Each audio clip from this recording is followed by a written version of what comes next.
This is a tutorial on the check entry screen AR2100. This screen is used to enter checks into the system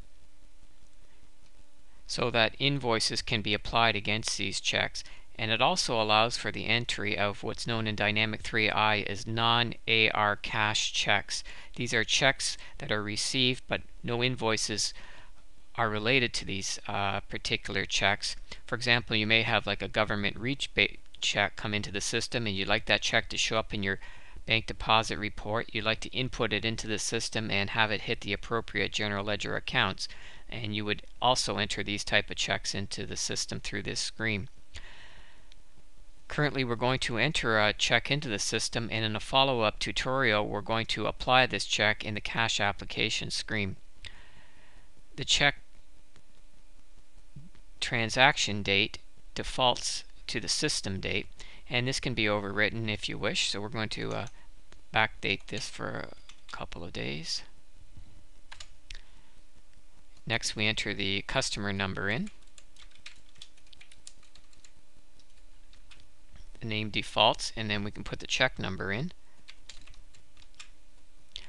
The general ledger branch defaults in here. This can be overwritten. The bank also defaults, and again, and this is based upon the branch of the particular customer. This can also be overwritten. Next we'll enter the check amount for $250. Currency displays here. The name field, this can be overwritten. If we hit enter, that defaults from the customer master table, but it can be overwritten if the name on the check itself physically doesn't match the name from the customer master. The accounts receivable check flag, that refers to the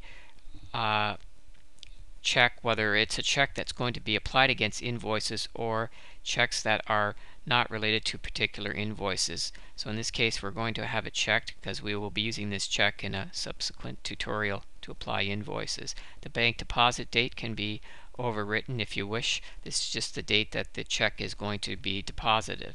Once we commit this record will show up on the bank deposit report and also on the non-applied check report. We also see on this screen electronic funds checkbox and an electronic funds pop-up. We're going to discuss this in a subsequent tutorial on electronic funds.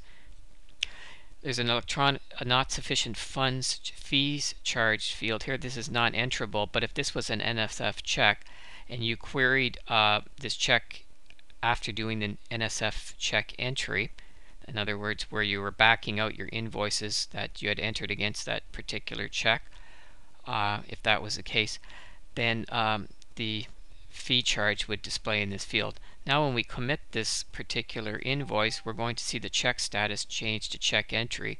The other status would be check applied if we had applied the check. At this point, if we wanted to go in and change our check amount or our bank number, we can do so at this point, and all the general ledger transactions that have taken place upon our commit would be reversed out, and subsequent new transactions would take place reflecting the different check amount or hitting a different GL account. If we were just changing the bank, we would hit the corresponding bank that we've changed. If we wanted to delete this entire check, we would just do a delete record and save, and that would reverse out the transactions from the general ledger.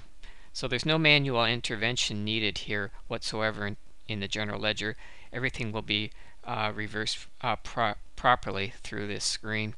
Now if we fast track now into currency maintenance, we're going to have a brief discussion of the general ledger transactions that take place upon entry of a check. We're going to query upon our currency,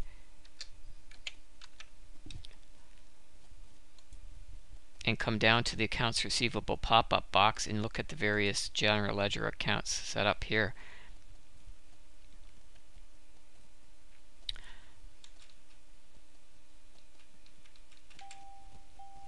First of all, we're going to take a look at the what we called our AR regular account, which is our control account.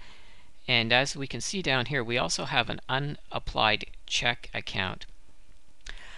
When we're entering checks into the check entry screen, what happens at this point is bank account set up for the particular bank gets debited, and the unapplied check accounts here would get credited. When we do our cash application, it would be a reversal of this in the sense that the unapplied check account at this point would be debited, and our AR control account would be credited.